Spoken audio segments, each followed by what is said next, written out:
I could have a motion, please, to remove item 1 from the table. Councillor Gallo, thank you. Second. Councillor Abel. Just all in favor? It's carried, Mr. Clerk. Just to confirm, item 1 is an overview of all the items which are in the budget. Everything that is in item 1 will be discussed with respect, or in respect of the appropriate department. Mr. Elliott, could you confirm that, please? That's correct. It's essentially it's written for members of the public and also for council's benefit to summarize the process that we used to get here, and then the high-level things that are in the budget. It's a parallel with the presentations that both Mr. Garvey and myself have made already. And so there are some detailed summaries in it. However, the detailed items are addressed in each budget section. Thank you, Mr. Elliott. So my suggestion is that there's a motion to that's been moved and seconded.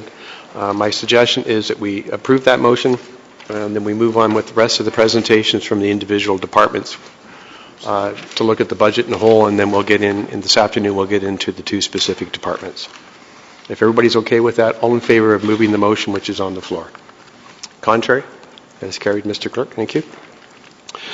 We will start with then the specific department presentations, and I've been asked in order if we could, and these are specifically the presentations which were handed out to us yesterday. We go in order of tabs or departments, so building and bylaw, legal, clerk, and planning, which would be Tasha, Warren, John, and Marco. So if everybody's okay with that, I will ask Tasha to start.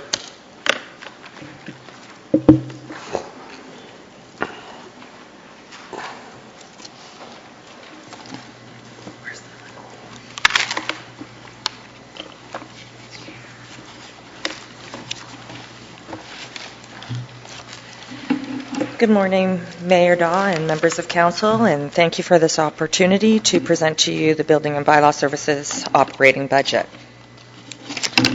The department is set out into 4 specific divisions: building services, which is responsible for building permit application process, zoning review and plan review, the collection of development fees, and permit triage, permit issuance, and freedom of information. We have plan review and inspections, which are responsible for building code plan review and building inspections, enforcement of the Building Code Act, and they act as technical advisors on building code matters. They also are responsible for the sign bylaw, pool enclosures, and the fill bylaw. Bylaw services, responsible for property standards, clean yards, animal control, parking control, licensing, grow ops, temporary sign bylaw, and they provide enforcement services and support to other departments in the town, such as parks and IES. And also included in building and bylaw services is Access Aurora, customer service, and they are responsible for responding to general inquiries, cashiering, corporate mail, and are also doing some limited transactions using WAMs and service requests for IES. I'd just like to highlight some of our 2013 strategic achievements. And firstly, I cannot let this opportunity go without speaking of Access Aurora. So this year, November 1st, we launched Access Aurora. And prior to the launch, we determined services that were transferred from other departments into Access Aurora. We developed and implemented our HR strategy and recruitment. We developed customer service standards and 6 pillars of customer service. We delivered corporate-wide customer service training for all staff.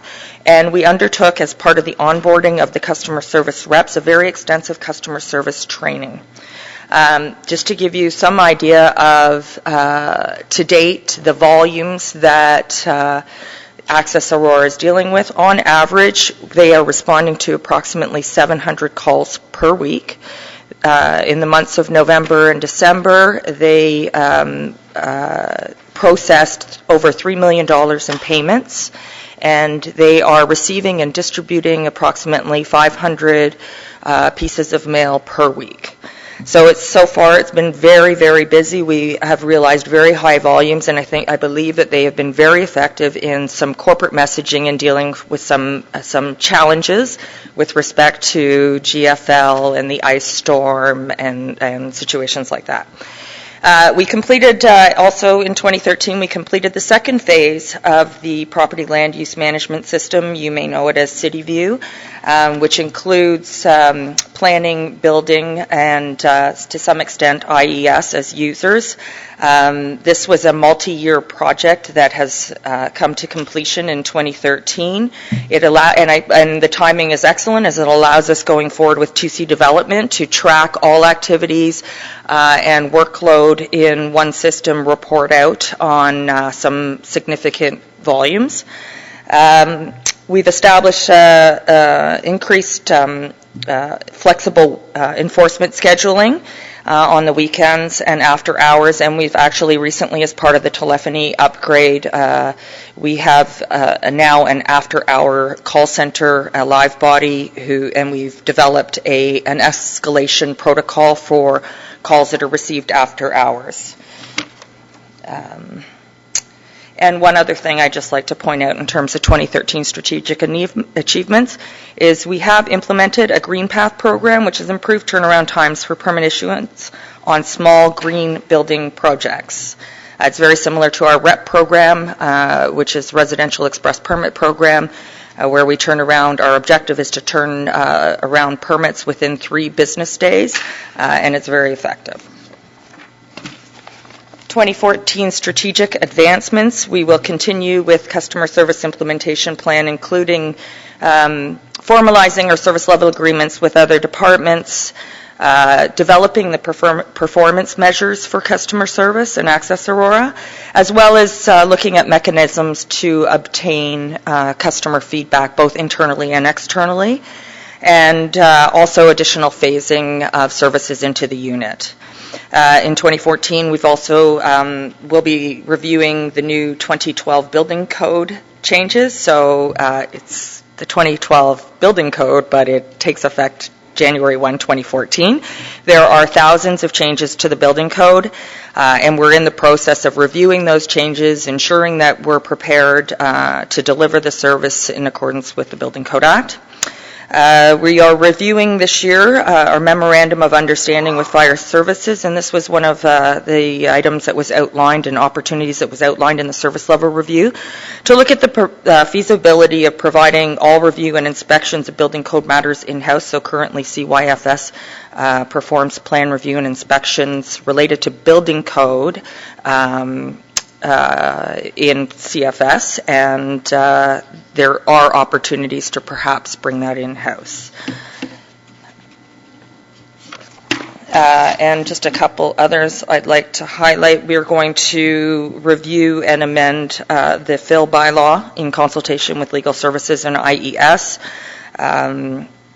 We have realized that the bylaw could use some improvements in terms of our rights of entries and penalty clauses, as well as just tidying up the bylaw as a whole to make it more effective.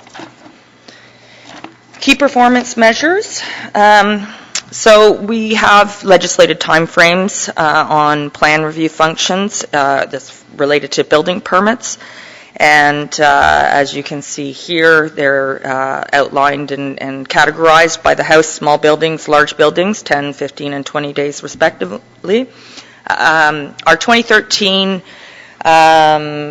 targets, we don't yet have that information as we're working through the new CityView to obtain those reports, and there's been some issues in retrieving accurate information with the data conversion as we went from the old CityView to the new CityView, but we're working on those numbers and we'll have them as we report out in the future, as the CAO has mentioned.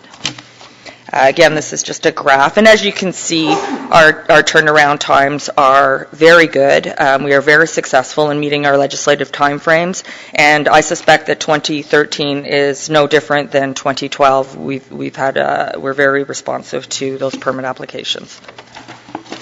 To give you an overview of the budget, we have split out once again building division, as building has a net impact on the tax levy.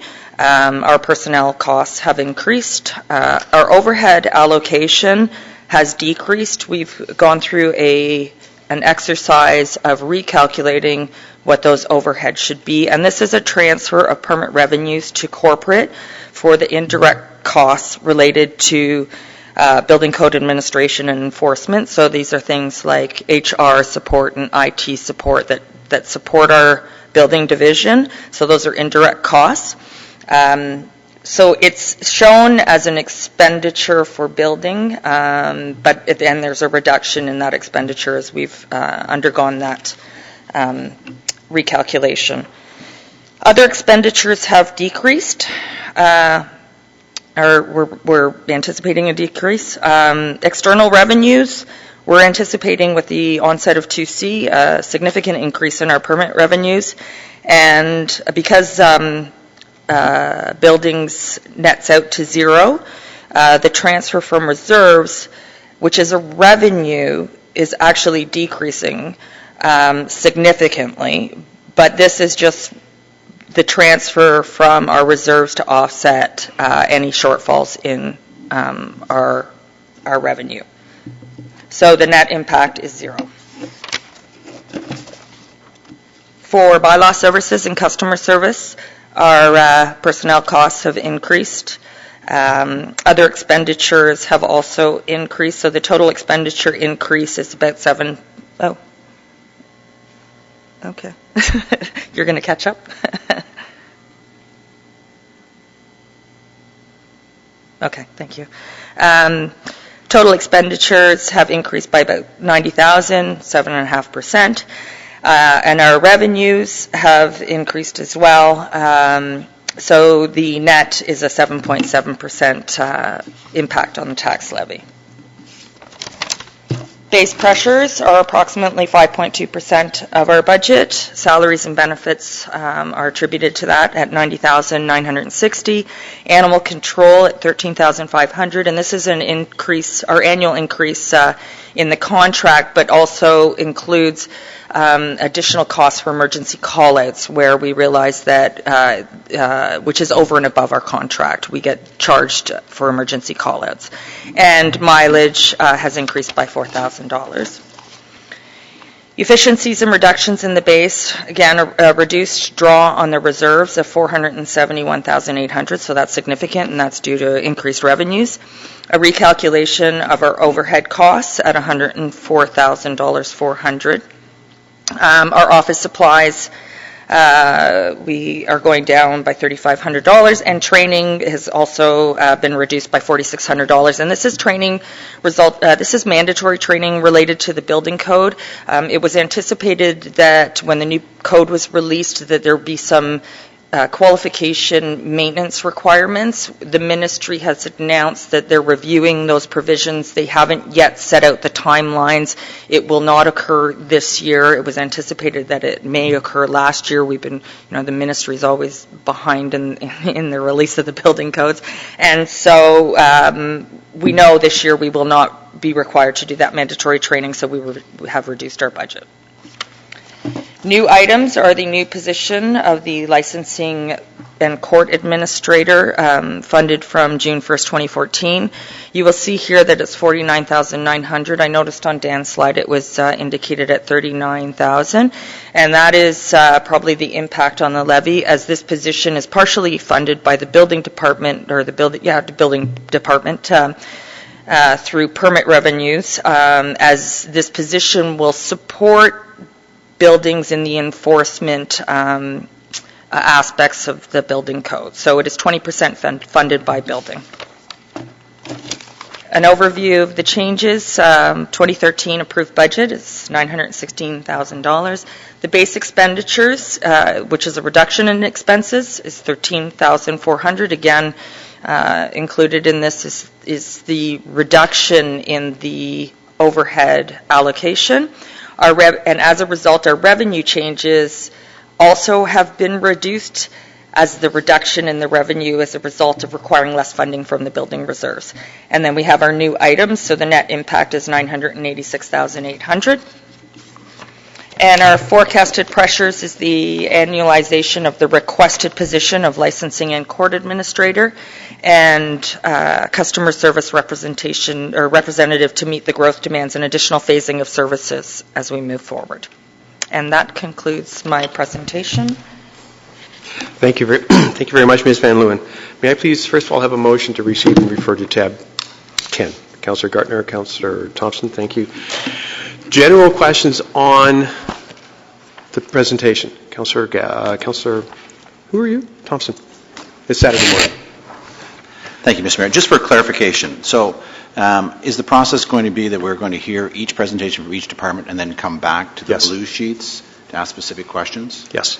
Because I know for myself, I'd like to go into a little bit more detail with regards to the whole cost allocation, the decision to spread it over 2 years, because, I mean, it sort of relates back to those original blue sheets from item 1, and I think there's a fair bit of discussion around that. So is it better for me to hold those questions until we come back to the blue sheets then? Yes. The plan right now is to hear all the presentations so we can get a general sense of the whole budget. And then when we come to the specific discussions on the tabs, we'll do it at that point. So if there's specific questions on Ms. Van Leeuwen's presentation, we will do that. Councillor Abel. Thank you, Mr. Mayor. On our page 2, the strategic achievements, where can I find more information about City View? Or can you briefly tell me what that is? Ms. Van Leeuwen? City View is our property land use management system, so it's an application. It tracks, as I mentioned, the users of City View are bylaw services, building, planning, and to some extent IES. It tracks all of our complaints. It tracks all of our building permit activity and also tracks all development applications. And it sets out to-do lists and tracks those activities. And yeah. It's an efficiency program, much like our WAMS Yes. idea. Yes. But, okay.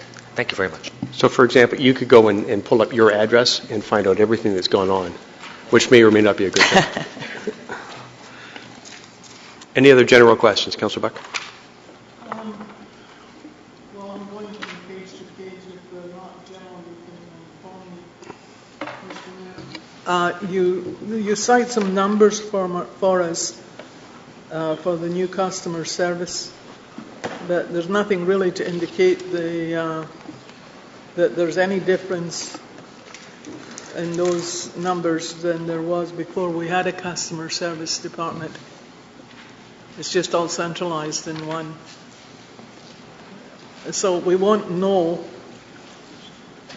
really how what's being achieved until next year when we have new numbers. Then we'll be able to compare the new numbers to this year's numbers, because you never had numbers before. Ms. Van Leeuwen? Through you, Mr. Mayor, there were some numbers, whether or not they were accurate, because we had so many different phone lines and capturing accurate information was difficult.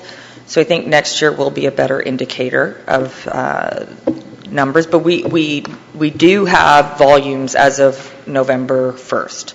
And in terms of feedback, we have had very positive feedback from some of our internal customers in terms of how the handling of general inquiries and consistent corporate messaging has benefited other departments, such as IES during a snow clearing, where we're responding to those calls, which enables IES to better coordinate and be on the roads and not having to deal with the volumes of calls that they previously had to deal with. That's an example. But there have been other increased productivities in other areas. Councillor? And on the same page, there's your amended licensing bylaw to create a licensing committee and or appeals committee. What licenses do we issue? Ms. Van Leeuwen? Currently, our licensing bylaw requires licenses for about 13 different types of businesses. Taxis, taxi drivers, owners, brokers, driving schools, limousines, pawn shops, mobile vendors. Those are some of the licenses that we issue. So what would be the purpose of a committee? How often would it meet? But this committee, this is part of the 2013 Strategic Achievement, and the licensing, it's an appeals committee, and Mr. Marr brought forward a report in December. Yeah, and we have established a licensing and appeals committee, which is the Committee of Adjustment, I believe. Is that correct? Yeah, as needed. So where we receive an appeal on maybe, a renewal of a taxi license that's been denied, for example, and there's an appeal, we've established this appeal committee, being the same as this Committee of Adjustment, and they meet as required. So that was part of 2013. Councillor? At the bottom of this page, you have an emergency response for unsafe buildings. How does that function? Through you, Mr. Mayor, last year we had a situation that occurred over the weekend where we had a residential building that was undermined by an excavation, and we had our staff out ensuring that we were dealing with the situation, the homeowners were dealing with the situation to remediate that unsafe situation, and it clearly identified that we needed to set out a protocol on how we respond and what powers and what tools are available to us under the Building Code Act. So we have developed the policy. We're in the process of developing the list of contractors that we can call on at 2 o'clock in the morning should we need to, and what orders are appropriate to use in order to remedy an unsafe building versus an emergency order. And there are different legislative requirements around services and confirmation of those orders. So it was setting out the protocol so that there was clarity around how we deal with an unsafe situation. Well, the reason I asked that question is because of the building that was moved, the heritage building that was moved, and I can't remember the name of it. Longthorpe was moved from Longthorpe. Is sitting up on a platform. Is clearly unsafe. It's got open windows and open doors, and there's no barricades or anything around it. I would know nothing about it if it hadn't been for the tree situation. But I went down there several times, and every time the house still sat there in the same condition as it was previously. And nothing has been done about it. So that's the reason I'm asking that question. If you have a policy, why is that building sitting down there for anybody to be in there? It has to be in bad shape inside, open like that, and definitely, I would say, unsafe for any kids in the neighborhood. But there's another aspect of the customer service that disturbs me, but I guess this isn't the point to raise it. You've been having a review. It was early in this term when I asked for the sign bylaw to be reviewed, and here we are in the 4th year, and you did report, it must be a year ago anyway, that you were setting up a committee and you're continuing with the sign bylaw review. When do you expect that to be completed? Through you, Mr. Mayor. About a year ago, I brought forward a report requesting delegated authority on the sign variances requests to be included in the bylaw, and Council requested that I report back with the evaluation criteria. We have developed that criteria and evaluation process, and you will see a report before Council, the first cycle in February, that outlines 9 evaluation criteria and the decision tree and how the process will work. That was a lot of the work involved with the sign bylaw. We have continued to work on updating the bylaw. We need to do some public consultation that will occur this year. The project fell slightly behind schedule due to a lack of resources. We had some vacancies in buildings, so the staff that were involved in this project were set aside to respond to day-to-day activities and operations in the building department. But the project plan at this point in time is to come forward with that evaluation criteria, work on the amendments to the bylaw itself, do the public consultation piece, and then report back to council with the amended bylaw this year. Councillor? You have developed SLAs. What are SLAs for enforcement services? My apologies, service level agreements. Say it again. Service level agreements between Service level agreements. between departments. So who is responsible for what functions? We support the other departments in terms of enforcement services. So, for example, the tree bylaw. Parks has, as they are the experts with respect to trees, they provide information to us, and we work with them where there is a violation of the tree bylaw. So it's establishing the roles and responsibilities and clarifying that, and that is contained within a service level agreement. Thank you, Ms. Van Loo.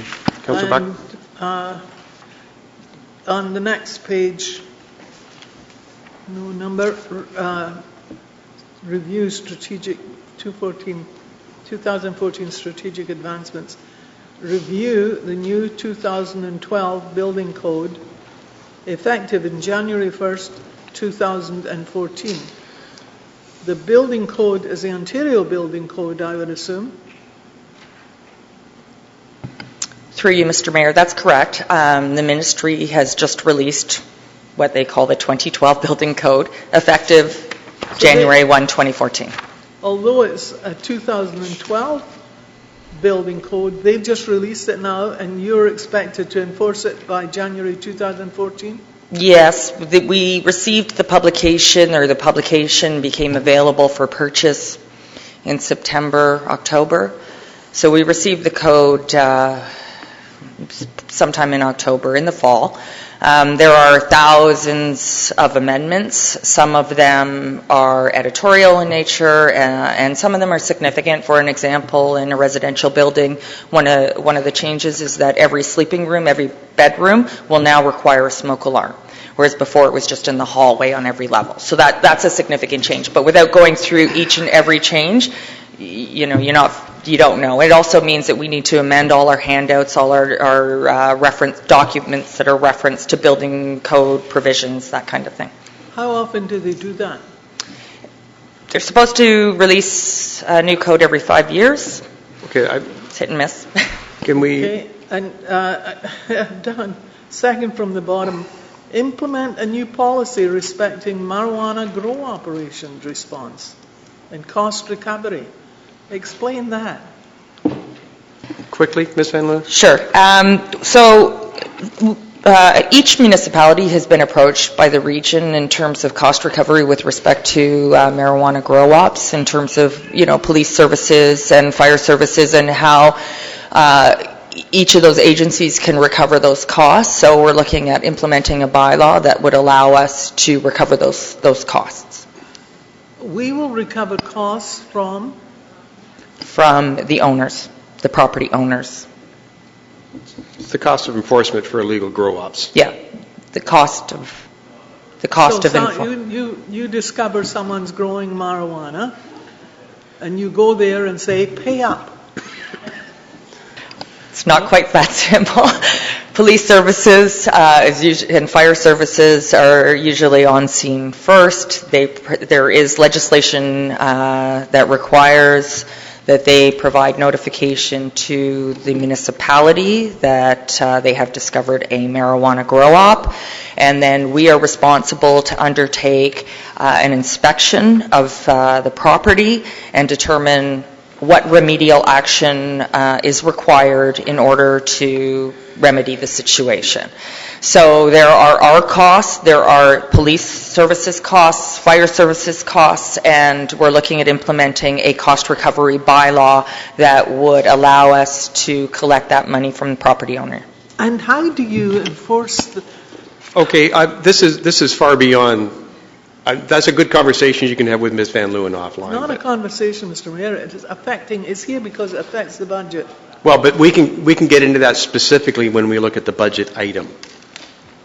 Well, there'll be other things in the budget item. Cost recovery, there are courts. But That Councillor Buck, implement this is fines. Ms. Van Leeuwen's presentation. We were hoping to get through all of them before lunch. Right. And- I understand, Mr. Mayor, that you're anxious to process this as quickly and efficiently as No, possible. that would be totally incorrect. I'm anxious to get on in an efficient manner because we're going to have the same conversation when we get to the blue We're spending as sheets. much time arguing with each other as if Ms. Van Leeuwen was allowed to answer the question in the first place. Okay, thank you, Councillor Buck. I got Councillor... I haven't finished. Your 10 minutes is up, Councillor. Oh, we're restricted to 10 minutes Well, that's procedural for the bylaw. questions we might have to ask on the budget. This There is are not the budget. This restrictions. is the presentation, Councillor Buck. This is general. I think that's what I'm doing, Mr. Mayor. I got Councillor. Otherwise, why do I have it in my hand? We have Councillor What's the Thompson and purpose of Councillor Humphreys, please. My question has been asked and answered. Thank you. Councillor Gartner. Councillor Humphreys, I'm sorry, then Councillor Gartner. Actually, most of mine have been answered as well. Just one through you, Mr. Mayor. I know you mentioned that you're going to be working on performance metrics or performance measurements. Are you finding with the new Access Aurora, you were able to say very quickly how many calls were processed in a week and how much, I guess, $3 million in revenue was collected? Are you finding that whole process is now streamlined? And what was your vision at the beginning of all this? Ms. Van Leeuwen? So is the question, have we realized the vision? Somewhat. It's been a successful launch, in my opinion. We've heard very good feedback from internal customers as well as external customers. I think the volumes are a little greater than we expected, and so we have some challenges given limited resources. And that's with all the complement being there every day as we get into vacations and things like that. And we haven't even realized a tax installment payment yet, which is, I believe, coming in February. So, but I believe it's been very effective in terms of providing corporate messaging that's consistent. I know some of the feedback that we've received from internal customers. We've been batching complaints and sending them in batch format to the other departments. So, if we get in customer service, if we received 10 calls around trees down on a particular street, instead of those 10 calls going to parks, we're batching them and sending them in one email or one call. So, Councillor Gartner. Thank you. Following up on the feedback question, the external feedback, it's just, I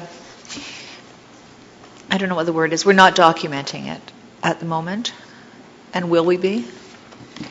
Right now, the feedback is informal, but it's been positive. We, as part of 2014, will be looking for mechanisms to obtain that feedback in a more formalized manner. Thank you. Councillor. Could you explain to me on page 6, you've referred to it on page 5, but on page 6 under the efficiencies reductions, recalculation of cost reallocation? So in the building division, the overhead calculation, which is, again, permit revenues that are transferred from buildings to corporate for the indirect costs, we've come up with a methodology that we believe more accurately captures the indirect costs.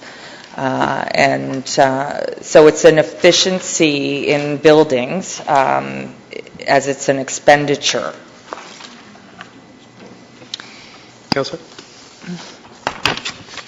So how does that relate to transfer of revenues to corporate HR, et cetera? transfer of revenues from our reserves are, again, they're opposite. They're a revenue, and that's where where there's a shortfall in the revenue to support buildings. So, and the reserve fund was really established in 2006 to sort of stabilize buildings and allow you to deal with workload fluctuations, right, where construction activity is strong and volumes are great. We contribute to our reserve, and as those volumes fluctuate and we experience a recession, that you're able to stabilize and maintain your staffing levels. So we are anticipating far less of a reserve in transfer from the reserves in 2014 as we see the onset of 2C. And once we start to see all those building permit applications, we'll be rebuilding in that reserve to make sure it maintains at a healthy level. Thank you. Yes, sir. We have a motion to receive and refer. Oh, wait, we have the motion on the floor. All in favor of receiving and referring? Contrary? That's carried. Thank you, Ms. Van Leeuwen. Next up, we have Mr. Marr. Legal Services. Mr. Marr, please.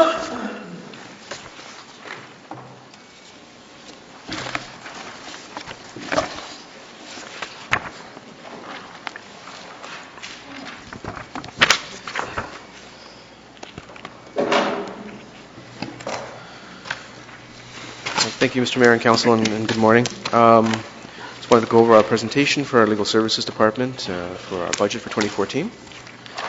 Just a quick overview here of the department's functions. Some of the things that we do are provide contract and procurement advice regarding preparation, review, and interpretation of contracts and procurement functions and procurement-related contracts that come out of tenders and RFPs. We also provide administrative and legislative support both to council and to staff in regards to legal opinions and other legal matters that we are asked to provide advice on.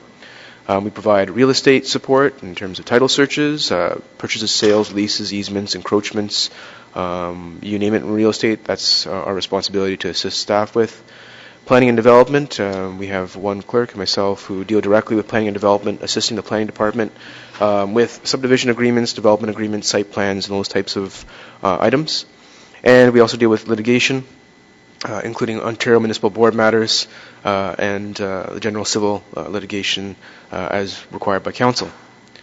In 2013, we had a number of positive outcomes, including monitoring litigation OMB proceedings. Thankfully, we have been able to limit our OMB presence and the costs associated with that in 2013.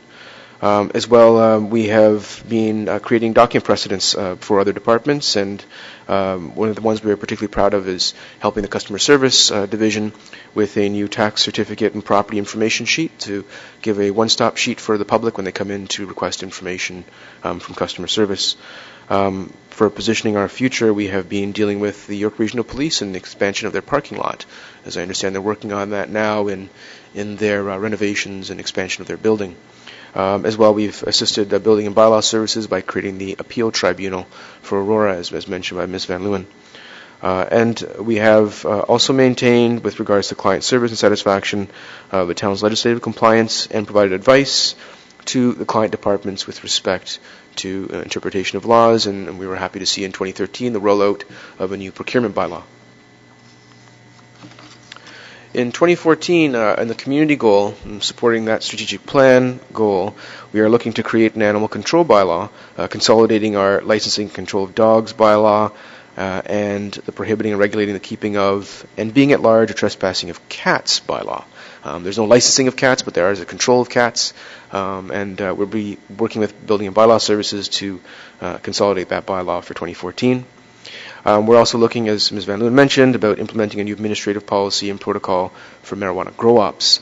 And it's not just marijuana grow-ops, I should highlight that. I mean, illegal drug labs are also of grave concern and, in fact, have a very large cleanup cost associated with that, and inspection costs, and there's chemicals involved, and so there are costs associated with that we are looking to work with the region and our other partners in York Region, other municipalities, to recover costs on for those types of inspections and cleanup. We're also involved in reviewing and updating the delegation policy, real estate policy, notice provisions policy, and accountability and transparency policy as requested by Council pursuant to the Municipal Act. And we continue to monitor litigation and administrative tribunal proceedings, and we are committed to continuing creating document precedents for client departments in 2014, and we are working currently with the Planning Department and all the other departments here at the town to improve our subdivision agreement precedent. Under the economy goal, we are continuing working on clarifying legal ownership of the parking lot that is adjacent to Temperance Street. It's behind Yonge Street and Temperance Street, just south of Wellington Street there. It has been a long-standing project of ours, and we are working together with the Land Registry Office to make sure that we have our declaration for possession of the back of the Temperance Street properties move forward for Q1 and Q2 of this year. Our key performance indicators in our department are, again, as they were last year, to review standard non-complex bylaws within 5 business days, to review standard routine procurement documents where requested within 5 business days, and to properly track and monitor our external legal budget. And we have managed, again, this year in 2013 to stay within budget, and that will be our goal again for 2014.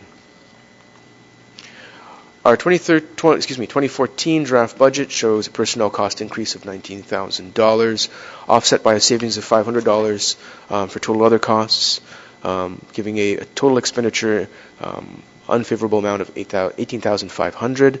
However, we have been noticing that revenues are increasing in our department, mainly related to legal administration fees for site plan agreement review, subdivision agreement review. We are at budgeting $35,000. Which is a $16,000 increase over last year. We've seen that with 2C coming on, subdivision agreement fees have increased. Looking at the number of subdivisions that are planned for 2C, we anticipate meeting this revenue target. In fact, we've very well exceeded our 2013 revenue target based on site plans and subdivision agreements.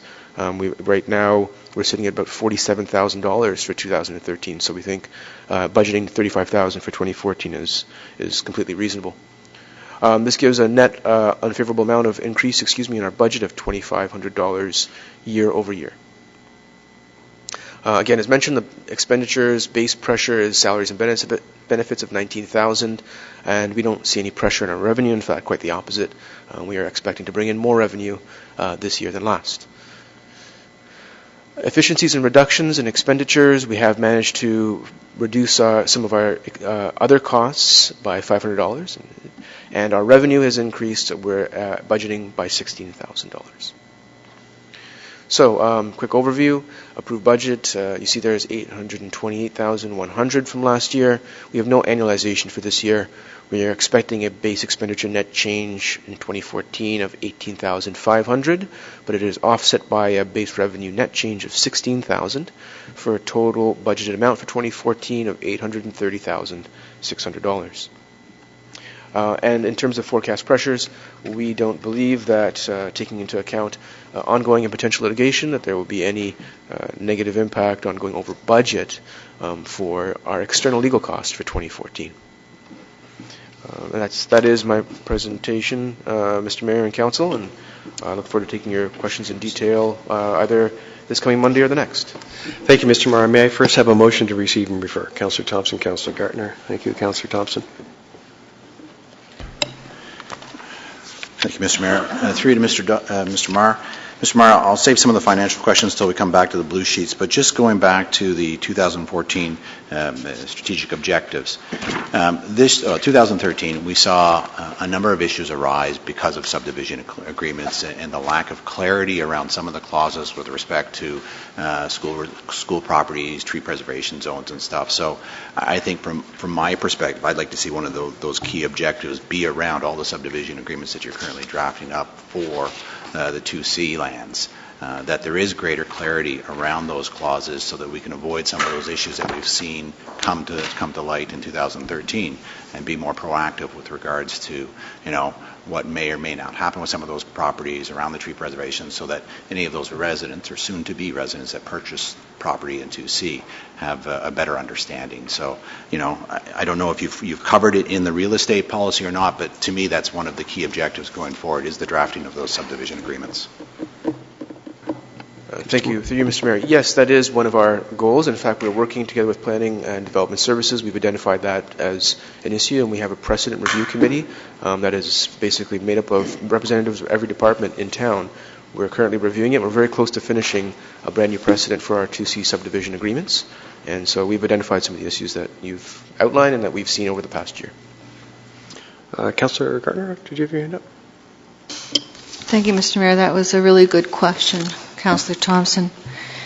On page 3, under strategic advancements, the middle of that first, it says review and update delegation policy, real estate policy. Now, they're called administrative policies. Are these policies going to be coming to council for a review as well or for approval? Through you, Mr. Mayor.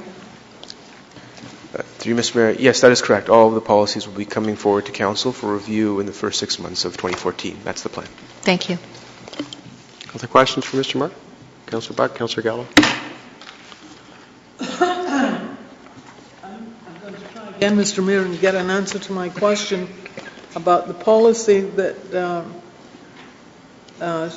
is going to be implemented to recover costs from owners for where marijuana grow operations. I want to know by what authority is the town going to impose costs on someone on a property where a marijuana grow operation has been taking place. Mr. Mark, can you help us with that? Through you, Mr. Mayor, the way that can be done is by adding those costs to the tax roll. The City of Vaughan has a marijuana and grow-up and drug lab cost recovery bylaw that they have implemented. They're one of the first municipalities to do so. York Region as well has been looking at it, and they've been asking all the municipalities in York Region to contribute towards that. And again, it will be adding costs of cleanup and inspection, which are unfortunately in some cases significant, to the tax roll to charge back to the landowner. Councillor? That's through you, Mr. Mayor, that suggests to me that we will be responsible for the cleanup. We will clean it up and then we'll charge the owner for cleaning up. Is that what we're saying? Mr. Mark? Through you, Mr. Mayor, no, that's not necessarily the case. We're not doing a full cleanup. That will be obviously the responsible of a landowner.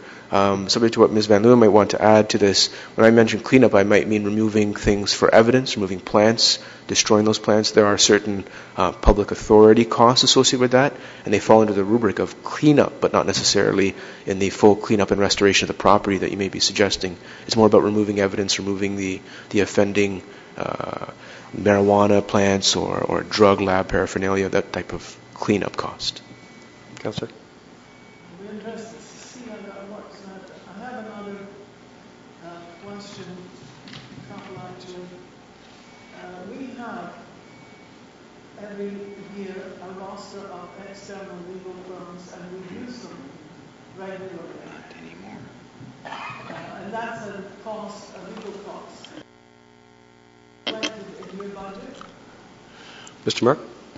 Through you, Mr. Mayor, yes, it's part of the external legal costs, and we do have a roster. The retainer of external legal services is not subject to the normal acquisition methods, but we do have a roster that we intend to use. And as Council has seen, with regards to the Bell cell phone tower, we have used Wear Folds in the past, for example. It's included in part of the external legal costs that you will see on the blue sheet, and again, I can answer more questions about that in detail at that time.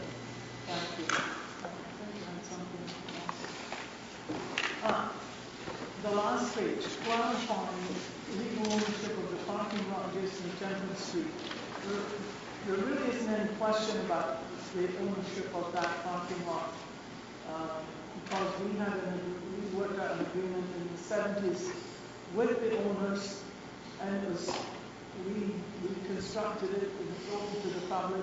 But there is a question, and I asked it a couple of months ago, about the parking lot on the other side of Young Street, behind the old town hall.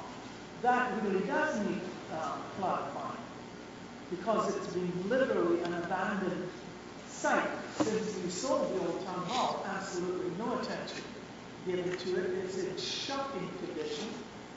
And that's what led me to ask the question a couple of months ago, and no answer. I think your efforts would be better spent clarifying the ownership of that parking lot and getting something done with it, Mr. Mark. The other one is not of any increasing urgency at all. Its ownership is established. It's a public parking lot. We need the investment to create it, to build it, and nobody's arguing about it. As far as I know, so you don't need to be clarifying anything, but the other thing does need to be. Thank you, Councillor. Councillor Gallo. Just a quick note, not necessarily a question, and I've noticed it on all of them so far. In terms of budget review, we don't. Sorry, the chart. It doesn't speak to, as the sheets speak to the projected or the actuals for 2013. All of the presentations don't deal with that. I'm not sure why, but it's an issue for me. I have it in the blues, but it's for me extremely important to be able to compare to actuals, not just budget to budget. Thank you. All in favor of receiving Mr. Marr's... Oh, I'm sorry, Councillor Abel. Didn't see you. Thank you, Mr. Mayor. Two questions. There's a small parcel of land on the parking lot adjacent to the main body of the parking lot. Was that more or less what you were talking to in the clarification of, or was it something else? Through you, Mr. Mayor, with regards to Temperance Street parking lot there are actually 3 parcels of land for which the Land Registry Office can find no legal owner, and that's what we're trying to clear up by having the town take ownership of that. And they actually are awkward because they bisect and run, in some cases, run parallel to the parking lot, and we need to clarify ownership of that. Thank you. And my second question is, and just brief, I appreciate it's an effort by the York Region Police to address the issue of marijuana and meth labs and stuff like that. Have we had incidents in Aurora? Through you, Mr. Mayor, I'm going to have to direct that question to Ms. Van Leeuwen, and she would have more information about that. Ms. Van Leeuwen? Through you, Mr. Mayor, yes, we have. All in favor of receiving? Okay. Councillor Gardner. I have a question. I have a comment. Perhaps it's only Councillor Buck and I remember when we used to have a roster of external legal providers that was approved by council and was based on comparing qualifications and costs. And that's something that I believe is now approved by staff, and I think that is something that should be approved by council. That's more appropriate for the blue sheet discussion. Thank you. Okay, calling the vote. All in favor? Contrary? That's carried. Thank you very much, Mr. Marr. Mr. Leach.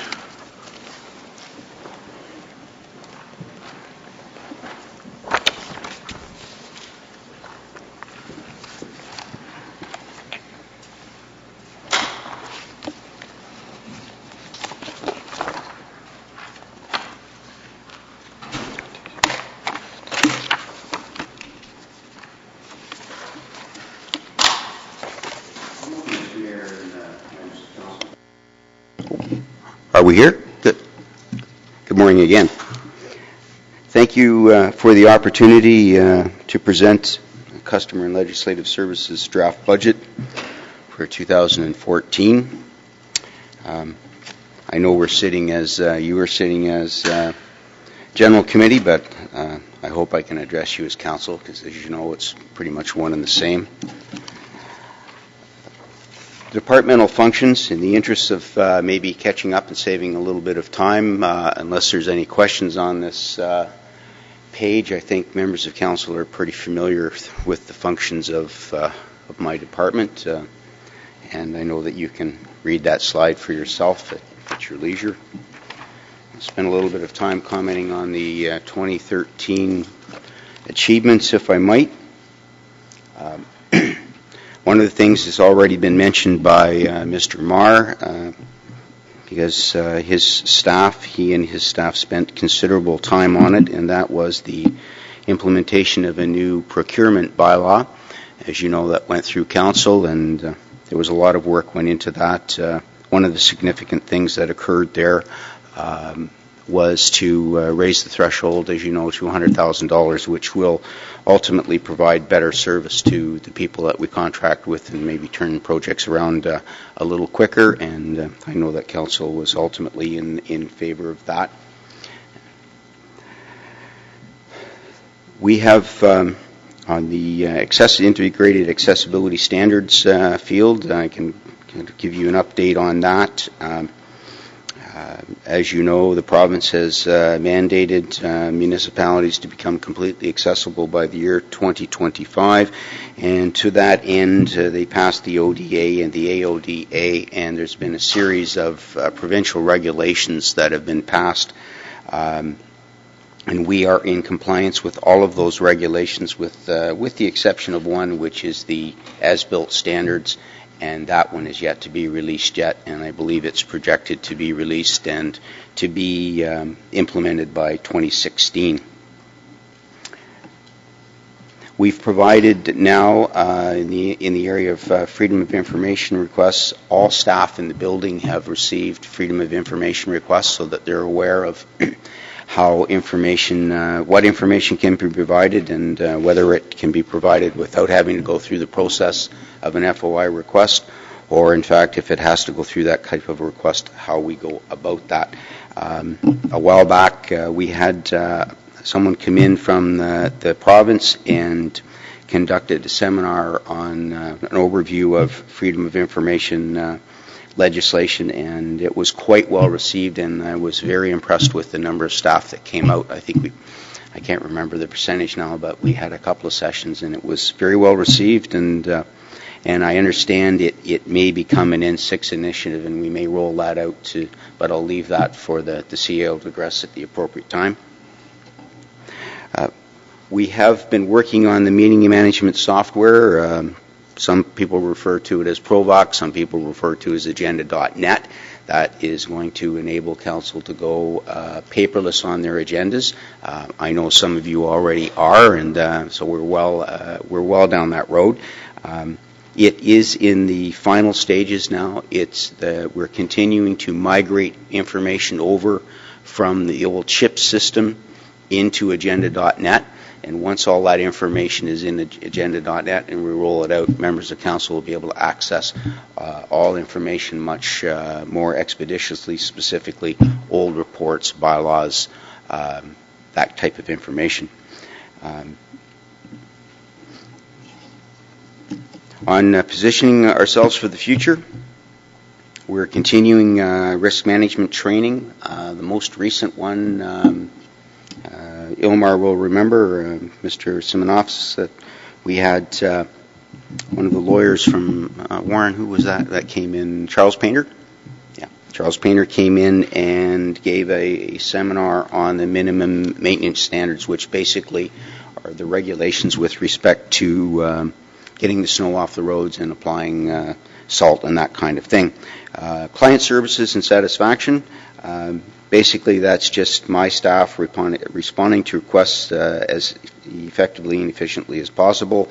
I will just make a quick note that we made some changes with Marco's staff. We changed information on planning application forms so that information can be provided to the public upon request without having to go through an FOI request. So that's opened that information up a little better.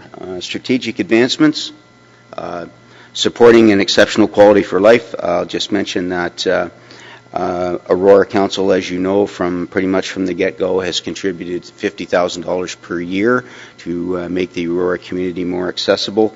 And I will note that the multi-year plan is coming to the next committee and next council meeting, and the accessibility advisor will be making a presentation at that time to bring council up to speed on just the degree of progress, which I must say to you is very impressive, that has been made towards making Aurora an accessible community. So I'll let him give you the details of that at that time.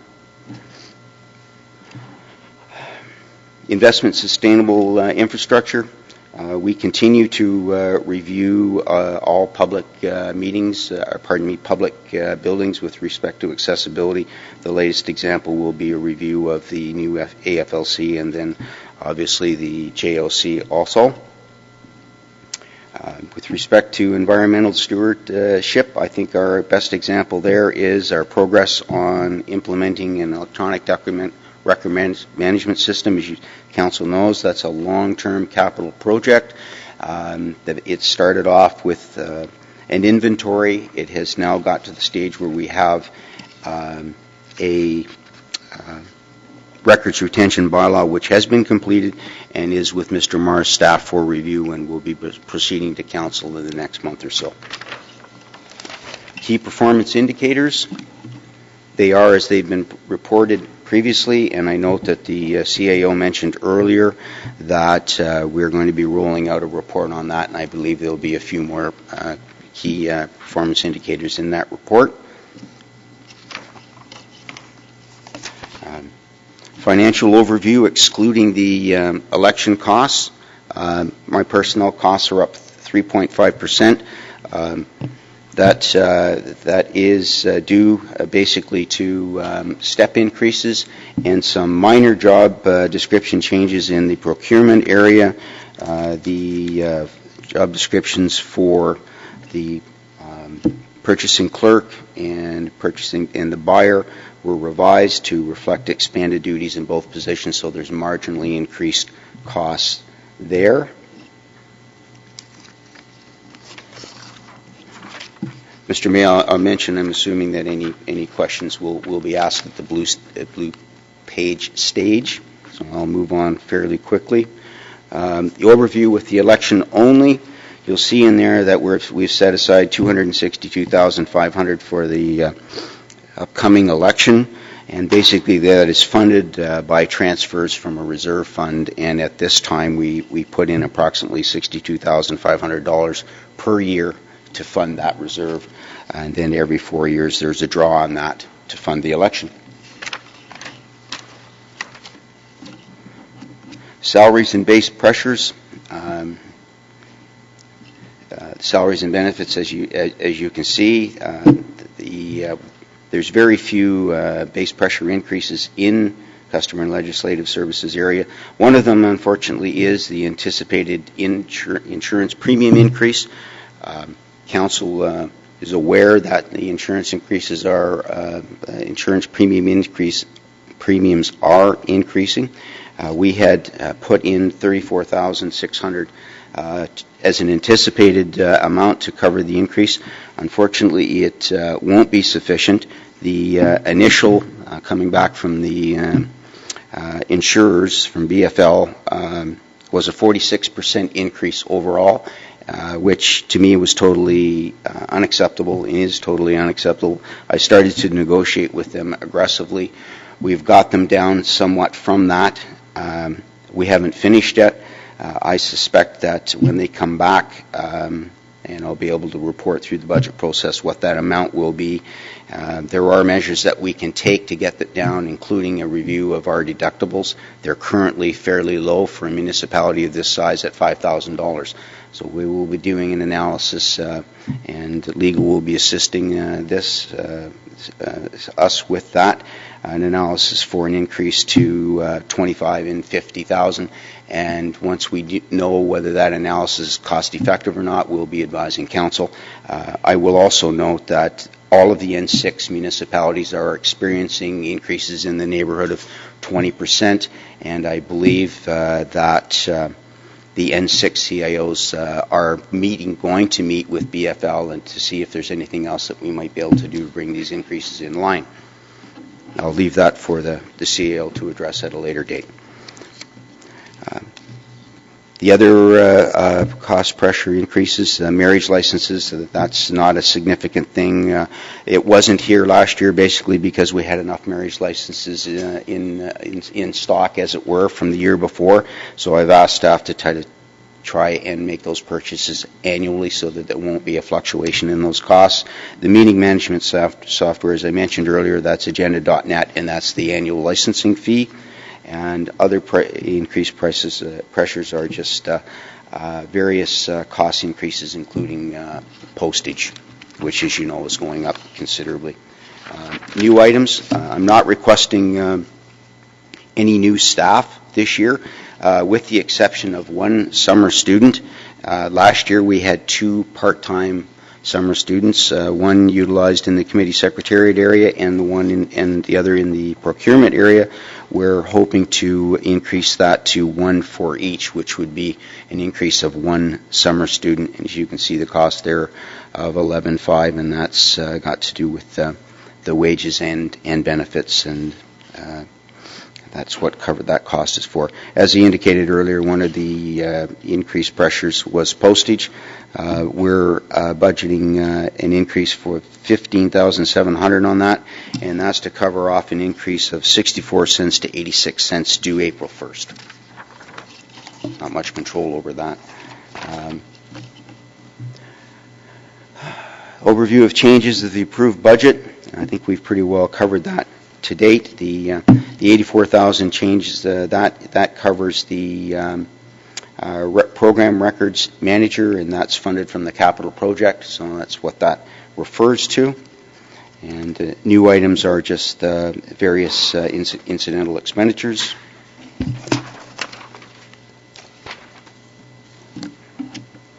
And there's another slide on the changes of the election expenses, which I covered earlier, which is basically just a draw on the reserve, and it's funded annually.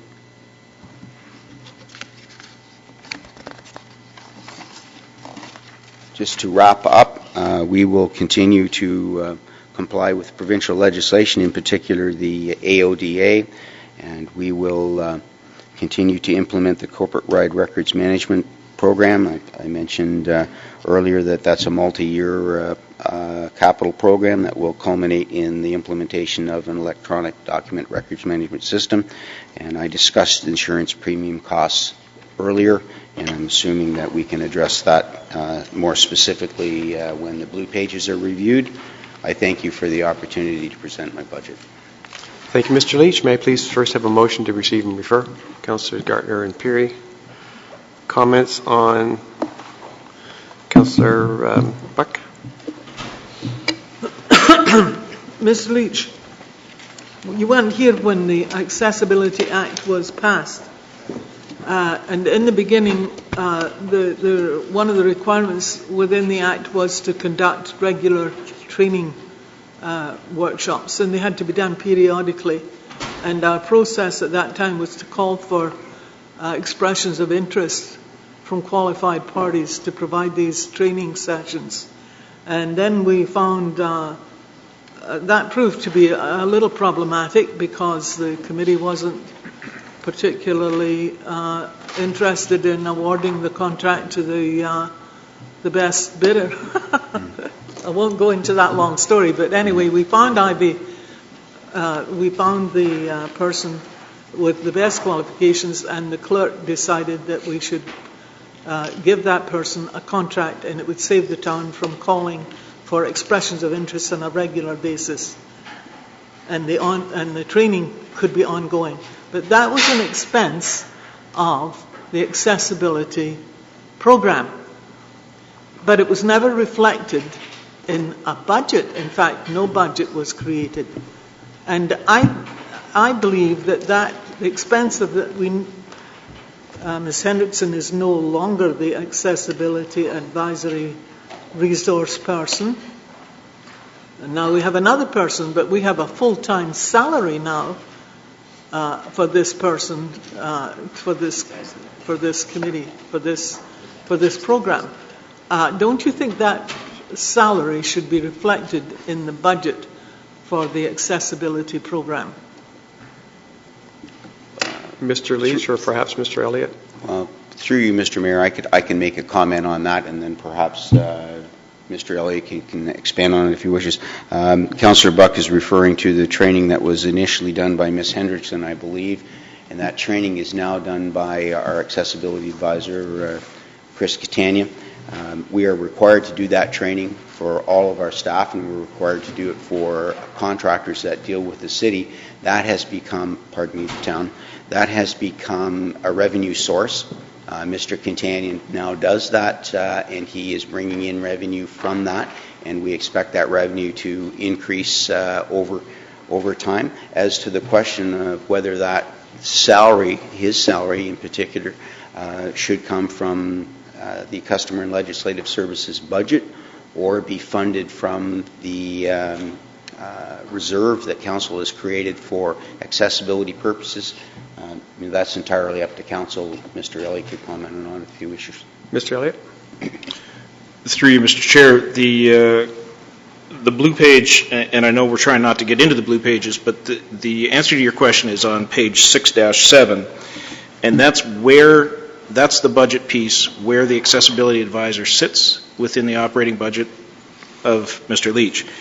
The accessibility advisor's salary is there, as are the program costs and development of training materials and different things. He's got a few line items there for Mr. Catania. The accessibility reserve was originally created from a capital project that was approved by Council. It was, my understanding is that it did not happen, so it was transferred into a reserve for accessibility purposes. It has no continuing source of funding for the accessibility reserve, and so we have been drawing that down, and it's a very small amount now, and I believe that in 2014 it will end up getting closed. And so the accessibility, the AODA is a reality. We now have a plan that we have to implement by 2025, and so it's a long-term initiative of the corporation that we have to continue to provide, and so it's appropriately placed in the tax-based budget. Councillor? Would you anticipate there would come a time when there are no further works required to make our buildings accessible, our buildings and facilities accessible, and that we won't need a budget? Mr. Mayor, I could comment on that perhaps if I might. The legislation actually provides that the municipality on an ongoing basis identifies barriers to mobility and comes up with a plan to remove them. So conceptually, there may be a point where all of these barriers in this community are identified and removed, but it will be done through a multi-year plan, and it's not something that is going to be done overnight. And in addition to that, as the province rolls out accessibility regulations and the requirements that will have to be met by municipalities, there will be costs attached to that which we can't foresee at this point. Thank you. Councillor Thompson. Thank you, Mr. Mayor. Through to Mr. Leach, sorry. A little bit of a brain fog there for a second. On page 2, 2014 strategic advancements, the last bullet point is continue to investigate opportunities for green procurement. I think for myself, I'd like to see us sort of expand that and continue to investigate opportunities around procurement in general. I know that in the CIO's binder tab, there's continue to talk about N6 initiatives. You've brought forward some over the last few years, specifically with insurance and N6. And so I think since procurement does fall within the department, I think we should always continue to identify and investigate opportunities for increasing the value or savings or ways to generally enhance our procurement. And further to that, even really to develop some sort of KPI or measurement so that we as council can see what the benefits of staff in investigating these opportunities throughout the year. Because I think that's the big challenge at all times is to get the same or better goods and services for either a better price or a better value or so forth. And it'd be nice to have some sort of benchmark or performance indicator coming back to us to let us know how staff have been able to leverage municipalities' buying power. Thank you, Mr. Mayor. Certainly we can work towards that end. Councillor Gartner, did you have your hand up? I did, just following on what Mr. Leach said, I believe, and what Councillor Buck said, I believe the money in the reserve was for accessibility initiatives. It wasn't earmarked for staff, it was in order to be able to do physical things to make the town buildings more accessible. And a couple of questions. With respect to the risk management initiatives, is that something that your department does in conjunction with the legal department? Can you speak to that? Mr. Lee? Can you speak to what you're doing with risk management? Thank you, Mr. Mayor. No, actually, the risk management function falls within my purview, and we work with the insurers on an ongoing basis to mitigate our risk to exposure across the entire corporation. Thank you. If there's no other comments or questions, then all in favor of receiving? Thank you. Oh, I have one, please. Quickly. Mr. Mayor, to Mr. Leach. Mr. Leach, when you were mentioning the summer students, you were talking about wages and benefits. Do we pay summer students benefits? Mr. Mayor, I apologize. I believe I misspoke. I think it's got to do with unemployment insurance and CPP and that kind of thing, and I see the treasurer nodding, so I should have referred to it as that and not benefits. Thank you. I apologize. It's just simply working here as a benefit, right? Definitely, Mr. Mayor. All in favor? Contrary? That's carried. Council, lunch is here, so may I suggest a recess till 1 o'clock? If someone would care to move that. Councillor Abel, second. Councillor Buck, all in favor? Carried. No, it's just...